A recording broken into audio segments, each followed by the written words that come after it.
What's up everybody, it's Andy here and welcome to my Game Week 9 preview. This is a weekly FPL video where I take you through my team for the coming week, what transfers I'm making, what my general thoughts are about players who I should be shifting or bringing in over the next few weeks, as well as my captaincy choice for Game Week 9. So I think it's quite a tough one this week. Obviously Man City are doing really well. Harry Kane's a bit hit and miss, even though he got what would have been an assist tonight in the Champions League. But we're recording this on Tuesday night. It will go out on Wednesday, so there'll obviously be a couple of press conferences to go through. I won't have got to see the Champions League matches from Wednesday because Chelsea and Morata, what happens there will have a lot of bearing on what transfers I make. So let's just jump straight into the team now with my awesome transition, and we'll talk about what I'm going to do for this week.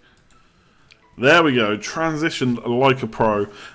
This is my team currently for this week. I'm going to go through what it looks like right now, what I'm thinking of doing with my one free transfer that I have. For anyone that watched the review, obviously I recorded that before the Game Week ranks update. I actually thought I was going to fall from 111k. Turns out I actually got a bit better with Vardy and Sutton's points on Monday. So I'm up to 106,863. I would say for anyone that's worried about their rank right now, don't worry too much. I checked earlier, I'm about 55 points off top 1,000, and I'm only 49 ahead of 1 million. So the points are still quite close together. So only need a good captain result here and there and you'll jump up the ranks, so don't panic too much. I could easily just fall this week if I have a poor week. So going through my team, I think I haven't wildcarded yet. As you all know, I've got it in my back pocket, but I'm getting close to having to use it. Long and Sutton have fallen in price. I don't really want them long term. Foster's now injured, looks like he's going to be out a while. I'm happy enough with Elliott for the next 3 weeks. I think Newcastle got okay fixtures. They're okay defensively. I'm not expecting a huge amount of clean sheets in those 3 games, but I'm okay to play him. On the wildcard, I'll probably go for Pope or Fabianski. And then in defence, you've got Norton, Leicester at home. That's not ideal because obviously I've got Vardy playing them away. But it's a much better option, I think, than playing Sutton. Potentially that West Ham-Brighton game could be a 0-0. I think in terms of clean sheets, I think West Ham look pretty good for one this week. Brighton maybe. We'll have to see whether Antonio does the business for West Ham again. And then I've got Jones. I think this is potentially another clean sheet for Man United. This would make it 8 clean sheets and 9. Huddersfield goals have really dried up. I don't know where they're coming from. So obviously I'm playing Jones, no doubt about it. With Matic in front, De Gea behind. Do you know what I mean? Man United are just going to get clean sheets for most of the season, you'd think. Davis, obviously he missed out through illness. He played tonight in the Champions League. Rose was back on the bench, interestingly enough. So he's finally back enough to be on the bench, and he didn't play. I don't think he came on, but that is potentially bad news for Davis in a few weeks. Now I don't know if Rose is going to come straight back in. He's been out for ages, but the way Spurs set up playing the 2 fullbacks, they do need their rest, and we've seen in previous seasons that they even get kind of rotated each game. Now, I don't think that's going to happen straight away, but it could do as we get further down the line. So I'm keeping Davis this week. I'm going to play against Liverpool. I think there could be a clean sheet there potentially. But longer term, I might look to get rid. One of the other reasons I'm not desperate to get rid of him is I don't really know who I'd bring in. I've got 0.3 million in the bank, so I could bring in a 6.1 million defender. So potentially Bellerin, Kolasinac, someone like that. But Arsenal aren't looking great right now. A Man City defender doesn't really thrill me because it means I can't have 3 of their attackers, and they're scoring absolutely insane amount of goals right now. So it's tough. There's Monreal, Arsenal. I don't know if I mentioned. I think I mentioned Bellerin and Kolasinac, but Monreal as well. Another Man United defender, but that would be 6.2 million or 6.5 for Valencia and Bailly. So yeah, I don't know what I'm going to do with Davis right now. I'm going to keep him and hope for the best. Could be 2 clean sheets over the next 2 games, so definitely want to keep him. And then moving into midfield, I've got to play Atsu this week. Yes, Carroll beat him last week, but it was only by 3 points. Atsu's got the better fixture, I think. Crystal Palace always better defensively with Saka in the team, but I think Newcastle can get a goal and hopefully Atsu will be involved. And then Eriksen coming up for some slightly tougher fixtures for Spurs. In the next 3, they've got Liverpool at home, Man United away, and Arsenal away. Now, I think they could potentially get points against Liverpool. I think the Man United game is going to be tough. I can see a 0-0 there. And then Arsenal away, North London derby, anything could happen. So I like Eriksen. He's on 7 points per game. There's no reason for me to get rid of him. He's quite highly priced, but he's been so consistent for me, and I've had a few price rises out of him, so I might as well keep him for now. And they do have a couple of really nice home fixtures coming up. Crystal Palace in, I think, 3 weeks, and then in 5 weeks is West Brom. So if you can get some points in between, that'd be awesome. So keeping Eriksen. Salah is, I've said it already, I think, previous videos and streams. He's a bit annoying because he can blow hot and cold. He scored tonight in the Champions League. He's blanked twice in a row. I expect another blank against Spurs, which would make it 3 in a row. So at that stage, you're kind of thinking about getting rid of him. But they've got some really nice fixtures coming up after that. Potentially, he's even a captain option in Game Week 10 against Huddersfield at home. So right now I'm going to keep him, but I am fully expecting a blank this week. I just need him to start getting goals and assists from Huddersfield onwards, and then he'll justify me keeping him. But I've been quite patient this season, so I'm going to carry on with that. Other reason is, when I look at midfielders to bring in, probably the one that stands out would be David Silva. Now, I think right now that looks pretty good, but I think having a Liverpool mid from Game Week 10 onwards will be good. And yes, I would save some money from getting Silva, but where do I use that money? Potentially Vardy to Morata, but right now I don't hugely need that money. I'm already struggling to upgrade Davis to another defender that I actually want. So right now, not too bothered about money. I'm going to keep my structure as it is, and I'm going to keep patient with Salah and hope he can do something in Game Week 10. And then move on to Sterling. I'll talk captaincy in a minute. Sterling, obviously I'm going to play him. He played about 70-75 minutes in the Champions League tonight. Now, he has been missing Champions League games and playing in the league, but I just think the fact that Aguero didn't get any minutes, and even if Aguero does come back, I think Sané will be the one to miss out ahead of any others. So Sterling looks pretty nailed right now. He scored 6 goals in the league, which is incredible. That's the same as Aguero and Jesus. I don't see any reason to drop him, to transfer him. 8 million I got him for. I mean, he's already gone up to 8.1 million now. So he looks a great asset. I'm keeping him and playing him. We move up front. Jamie Vardy's already annoying me. I've said this loads of times already. I've still never had a goal from Jamie Vardy in all my years playing FPL. A lot of that's down to my own fault, but right now, got him in. He blanked the first game. I'm hoping he can get something against Swansea away. Although Swansea have been quite good at home defensively, but fingers crossed that Vardy can do the business. Jesus, a bit like Sterling. I think he's played the last 5 out of 6 game weeks, and he's scored or assisted. Basically, got attacking returns in every single one. Now, he hasn't been dominating the scores. He's not been getting double-figure hauls apart from the week just gone. But he's been getting consistent points. So given the fixtures and how well City are playing, I've obviously got to keep him.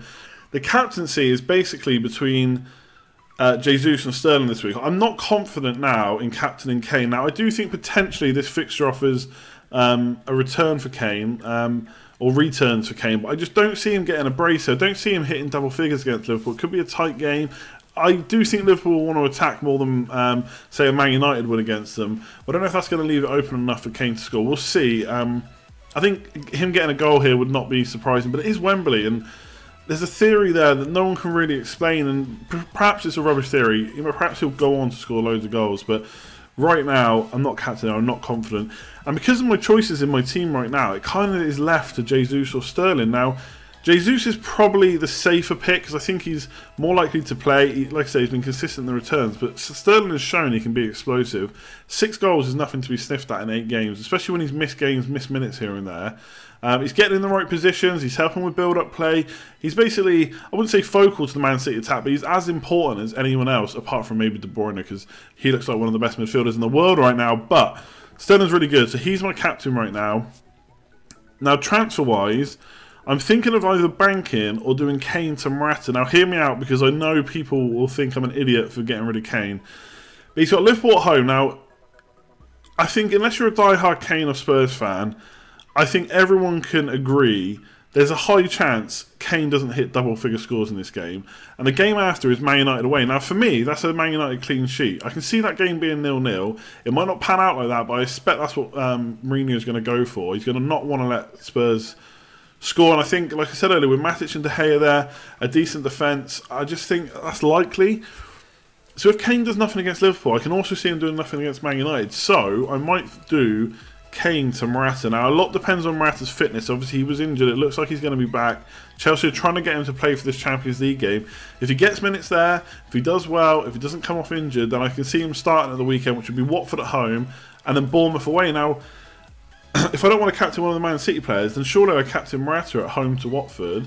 And then potentially in Game Week 10, when there's another kind of lot of tough fixtures where I might not want to captain anyone else, I could captain Morata against Bournemouth away or Salah against Huddersfield at home. So I'm not looking at captaining Kane the next 2 weeks. If I don't think he's got that home form back, I might not even captain in Game Week 11, although he does have a plum fixture versus the rest. So I might get rid of Kane. And as you all love to hear, I've got a wild card in my back pocket. So if I do get rid of Kane to Morata, I can always get him back later on. Sure, I might lose some money. If Morata doesn't do well, then his price won't increase.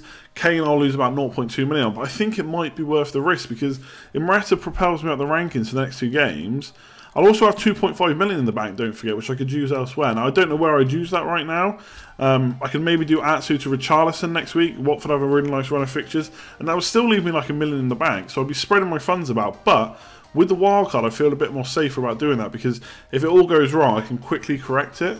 Now, you'll know if you've been watching my videos for a while and following my team that I did something similar recently where I did Lukaku and Gabbiadini to Jesus and Firmino, I'm trying to remember. So it's basically that I'd have a better double up. So again, I'm kind of banking on Morata plus 2.5 million invested in my team is better than keeping Kane.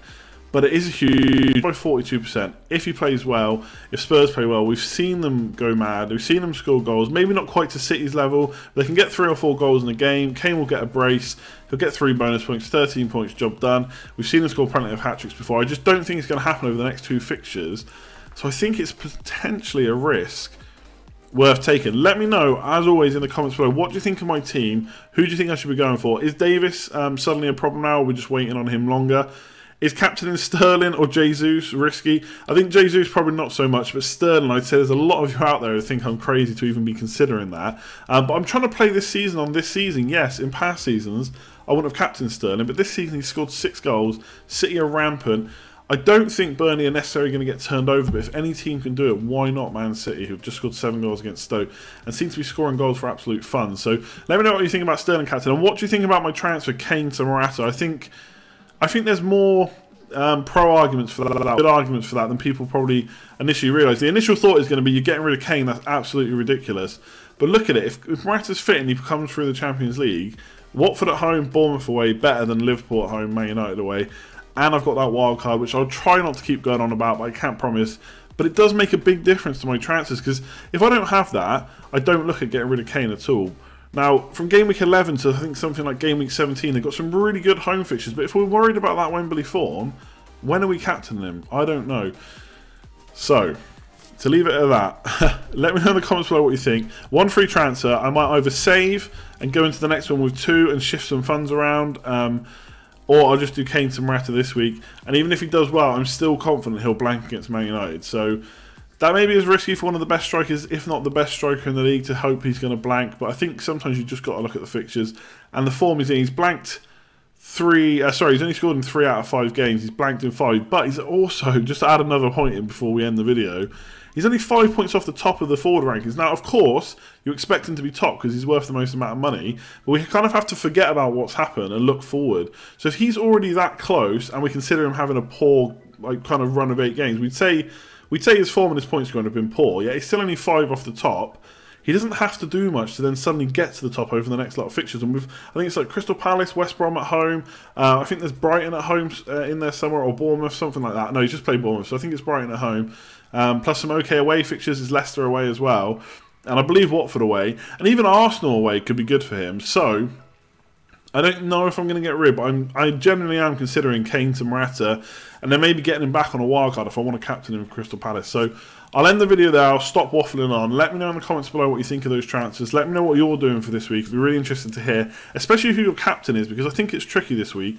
Lukaku is probably the prime one, but I don't own him. I'm not going to get him in just for this one game, because after that it's Spurs and Chelsea, and I don't think that's good. So, I'm not getting Lukaku, but if you've got him, surely you're captain, alright? Let me know below. If you enjoyed the video, as always, give it a thumbs up. Comment below, subscribe if you're new around here. That'll let you know when all my videos are going live, as well as when my streams are going live. I'll be streaming at 9:30 on Thursday evening, UK time.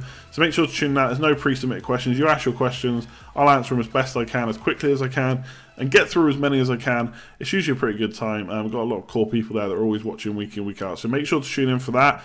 It's a Friday deadline, don't forget that. I'm really going to leave it there now. Like, comment, share, subscribe, all that good stuff. Cheers for watching, and I will catch you in the stream tomorrow. Thanks all.